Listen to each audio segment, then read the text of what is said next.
Welcome to The Explainer. Today, we're attempting something absolutely fascinating. We're going to do a mastermind deconstruction of human communication.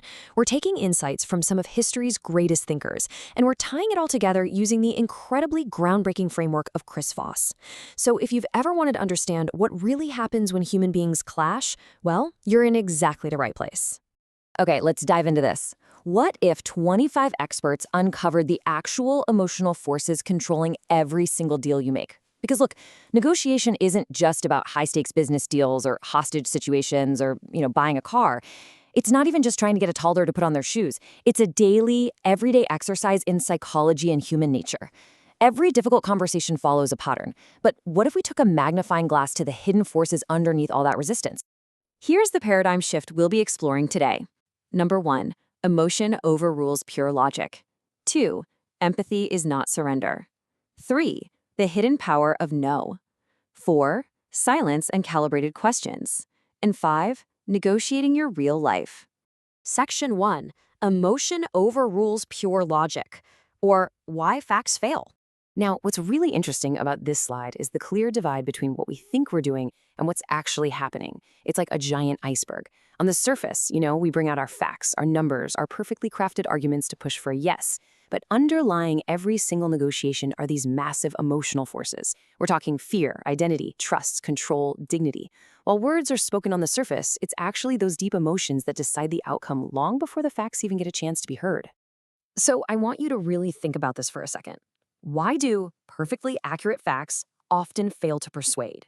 Why on earth would someone reject a totally correct, logically sound statement? Well, funny enough, human brains are literally terrible at being told they're wrong. We just don't process information neutrally. The Nobel Prize-winning psychologist Daniel Kahneman explains that our minds actually filter facts through emotion, memory, bias, and threat perception. So, an accurate statement, it can literally feel like a physical attack. Reason isn't separate from emotion. If your proposal threatens someone's self-image or sounds an internal alarm in their head, they're not evaluating your data anymore. They're just protecting themselves. And this hits the nail on the head regarding what Dale Carnegie taught decades ago, right alongside behavioral scientist Robert Cialdini. A fact presented without warmth often sounds like criticism. People rarely change when they feel corrected. They change when they feel respected. Basically, facts need a channel of influence. They need credibility and warmth. If you don't give people a graceful way to agree while saving face, you can be 100% right and you'll still lose the deal. Section 2. Empathy is not surrender, also known as strategic listening. Chris Voss uses a very specific term for this. Tactical empathy. It's the discipline of seeing the world through the other person's eyes without agreeing, surrendering, or pretending. And this is absolutely crucial to understand. Tactical empathy isn't about being nice or rolling over and giving up your position. It's simply about the accurate, calm recognition of reality. And this brilliantly illustrates the distinction made by experts like Marshall Rosenberg and Adam Grant. The dividing line here is intent. Tactical empathy honors dignity and seeks the truth. Manipulation, on the other hand, just seeks compliance and forces a script. The moment your genuine curiosity disappears, influence becomes incredibly dangerous. But true empathy, that allows someone to actually rethink their position without losing face. Brené Brown anchors this concept so beautifully. She says, empathy without boundaries can become self-abandonment. Strategy without care can become control. The best, most ethical negotiators are the ones who can remain completely honest about their own needs while simultaneously honoring the dignity of the person sitting across from them. Section 3. The hidden power of no and finding safety. We've always been taught that pushing for yes is the ultimate goal, right? But pushing for yes is actually a trap. As negotiation experts like William Ury and Jocko Willink point out, a false yes just creates illusions and resentment. No, on the other hand, protects dignity. It's a survival word. It creates psychological safety. A clean no gives the other person back their control, and you can instantly feel the conversation relax because they don't feel cornered anymore. So what do you do when you're the weaker party and you completely lack leverage? Well, here's an incredibly actionable game plan synthesized from security expert Gavin DeBecker and negotiation pioneer Roger Fisher. 1. Trust your signals. If something feels unsafe, slow it right down. 2. Use calibrated questions to shift the dynamic. 3. Separate the people from the problem by focusing on objective standards. And 4. Walk away if you need to. Having a safe path to no is literally your greatest leverage. Section 4. Silence and calibrated questions, and shifting control. So, how do you actually control a room? Well, let's define calibrated questions. These are non-attacking questions. Like Voss's famous, almost deferential phrase, how am I supposed to do that? By asking this, you completely shift the burden of problem solving right over to the other side. You aren't dominating or arguing, you're actively inviting them to collaborate.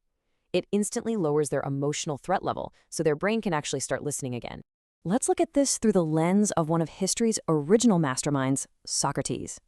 An argument tells a person what to think. A question invites the person to examine whether their own thinking can stand. Even thousands of years ago, Socrates knew that a realization born inside a person's own mind carries infinitely more weight than someone just forcefully correcting them. Okay, did you notice that deliberate pause? That is the hidden power of silence. Experts like Nancy Klein and Jim Camp actually warn us about this. Our natural human urge is to just rush right in and fill the silence, right? But when we do that, we are actively rescuing the other side from the exact discomfort they need to feel to reveal the truth. Silence prevents you from chasing a fake yes. Section 5. Negotiating your real life. Let's move to and see how this builds into the absolute deepest layer of this explainer. The title, Never Split the Difference, is profoundly true for your actual life. You should absolutely never compromise on life choices, deeply held principles, or protecting your conscience. Chris Voss gives this amazing analogy. If one person wants safety and the other wants danger, halfway is still danger. In real life, shallow harmony is always worse than truthful peace. Psychologist Jordan Peterson frames it like this. Some choices cannot be averaged. You cannot half live truthfully. You cannot partly accept a lie and expect your soul to remain untouched. And as relationship therapist Esther Perel notes, the absolute hardest negotiation you'll ever face is usually with yourself. You have to recognize when your desperate need to win an argument is really just a mask hiding a deep fear of being vulnerable. Which brings us to the core, unifying message of everything we've talked about today, perfectly summed up by Stephen Covey. The question is not whether you will negotiate. The question is who you will become in the process. True negotiation isn't about some bag of cheap Jedi mind tricks. It's about character. It's balancing immense courage with genuine empathy to build real alignment, rather than just settling for some shallow agreement. So here is the final question I want to leave you with today. As you step away from this explainer and into those tough conversations waiting for you, at work, with your family, or even in your own mind, who will you become in the process? Take these principles, step into their emotional world, invite the no, and go build true alignment. Thanks so much for learning with me today.